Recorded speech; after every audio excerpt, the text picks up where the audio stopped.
Dr. David Friedman. I want to start by asking you a question. If someone were to give you an award-winning racehorse that was worth $1 million, would you let it drink soda pop, eat fried chicken, never exercise, and fail to get proper rest? Of course you wouldn't, because that prize-winning horse worth $1 million would lose its value if you didn't take care of it. Well, let me ask you another question. What if you had a body that was worth $45 million? Would you let it lose its value by eating a fattening, unhealthy diet, by not exercising, depriving it of proper nutrition and the necessary 8 hours of rest? Well, what if I told you that according to medical research published by the Indiana School of Medicine, each one of you is worth $45 million?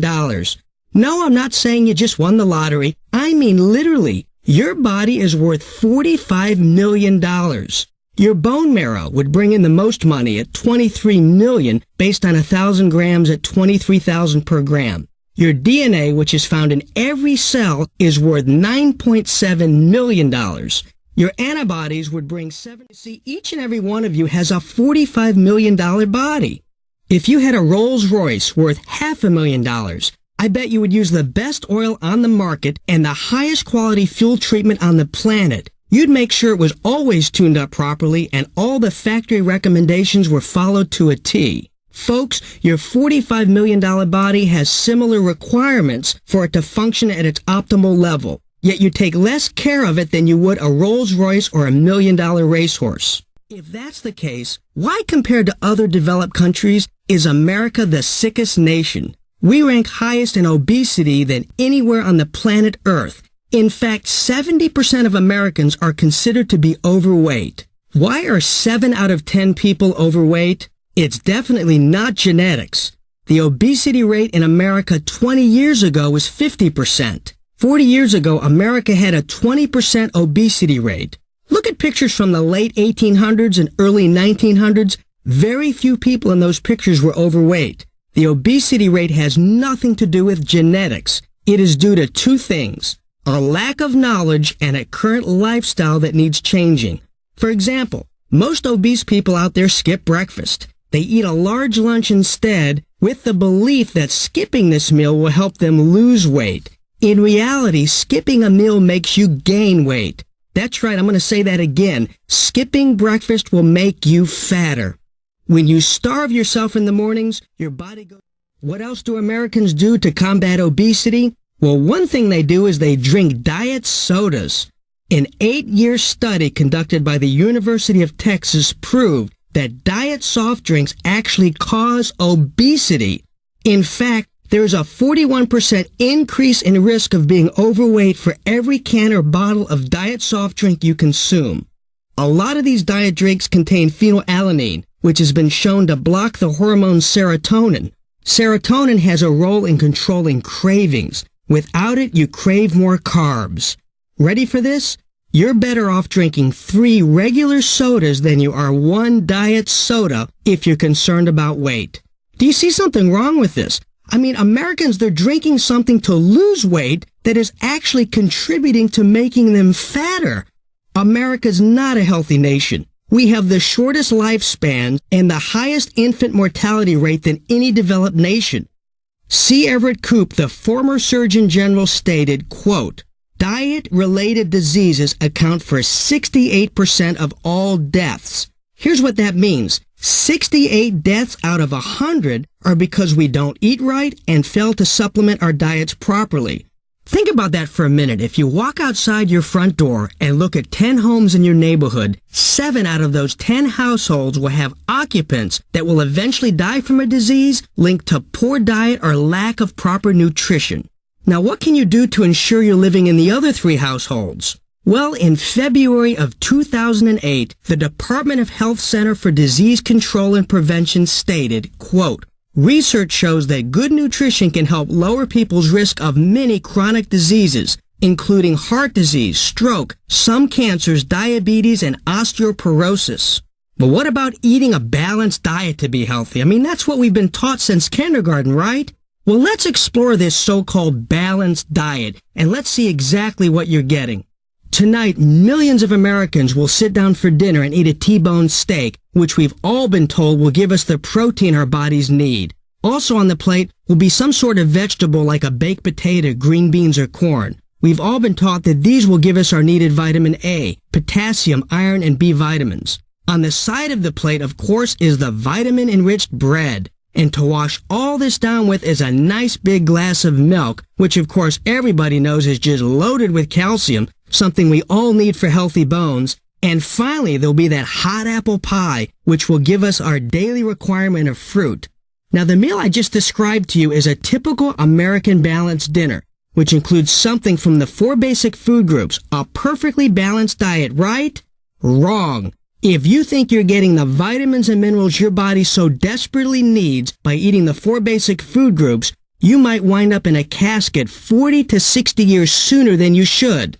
You see, scientific research has proven that the average human body has the genetic potential to live 120 to 140 years. Then why does the average American die before reaching the age of 75? I mean, I just described an average American meal, a well-balanced diet. Let's break down the 4 food groups and find out why Americans are dying 40 to 60 years too soon. First, let's look at milk.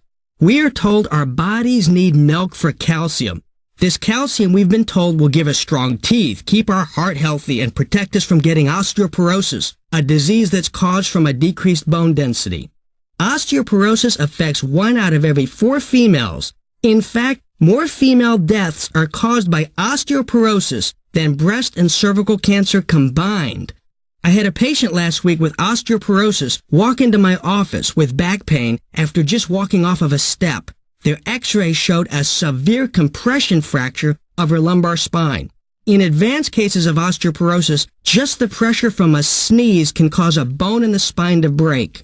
75% of those over the age of 65 who fracture a hip or leg bone die within 90 days. Now, what I'm about to tell you may surprise you because it goes against what we've been taught since we were children. There is no calcium from any dairy product that is usable by the human body. Don't rewind, I'm going to say that again. There is no calcium from dairy products that is usable by the body. Well, how can this be? We see celebrities out there with milk mustaches advertising how important the calcium in milk is for you if you want strong bones. Well, you see, after a cow is milked, the milk contains organic, usable calcium. However, before it gets to your glass, it goes through a process called pasteurization.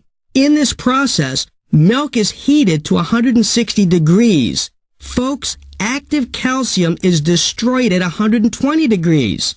You see, this heat process changes the raw organic usable calcium into non-absorbable inorganic calcium. Many studies now show that milk may actually be one of the major causes of osteoporosis. The British Medical Journal published a report that showed calcium intake is completely irrelevant to bone loss. It is not a lack of calcium that causes bone loss, it's too much animal protein in the diet. Hey, guess what milk is? Animal protein, which causes osteoporosis.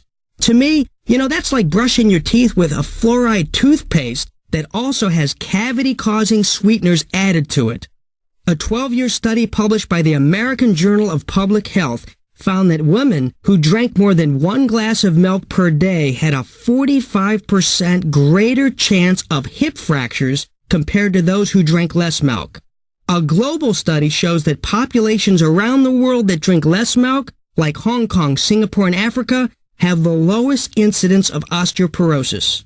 Now, I know what you're thinking. If so much research shows that milk does not benefit bones, like those milk mustache ads claim, why isn't this documented research shared with America by the National Osteoporosis Foundation?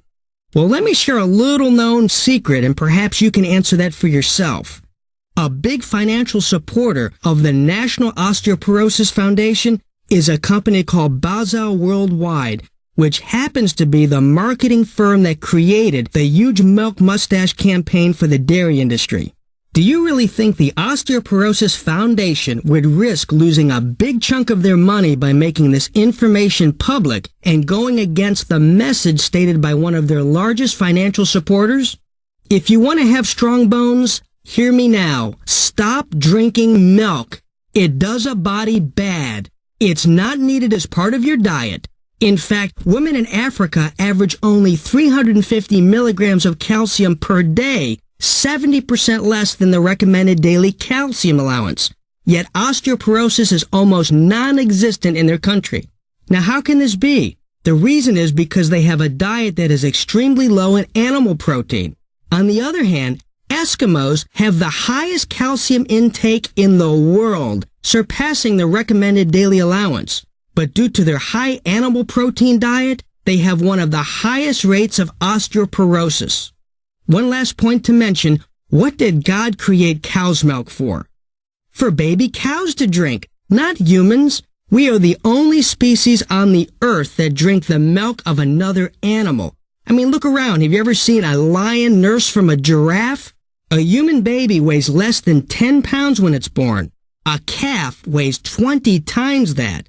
How can we expect the enzymes of a human child to break down a product that was created for an animal that grows up to weigh half a ton? They can't. So what happens is the body forms extra mucus to break down these larger molecules, and this leads to all types of health problems, from arthritis, ear infections, bronchitis, digestive problems, and even allergies.